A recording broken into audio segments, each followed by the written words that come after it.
రుచి రాగాలకు స్వాగతం. ఈరోజు ఎప్పుడు చేసుకునే పొటాటో చిప్స్ కాకుండా కొంచెం కొత్తగా ఫింగర్ చిప్స్ ఎలా చేసుకోవాలో చూద్దాం.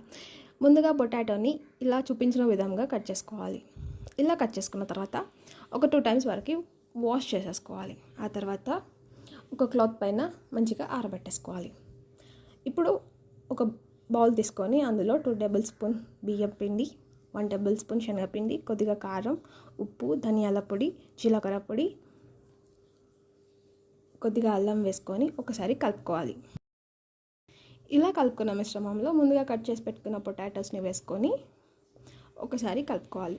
ఈ పేస్ట్ అనేది మనకి కొంచెం థిక్గా ఉండాలి. సో కొద్దిగా వాటర్ పోసుకొని ఇలా కలుపుకొని పక్కకి పెట్టేసుకోవాలి. తర్వాత బాండి తీసుకొని ఆయిల్ హీట్ చేసుకొని ముందుగా రెడీ చేసి పెట్టుకున్న ఆలుని విడివిడిగా వేసుకొని గోల్డెన్ బ్రౌన్ కలర్ వచ్చేంత వరకు వేయించుకోవాలి. అంతే, తర్వాత సర్వ్ చేసుకోవాలి.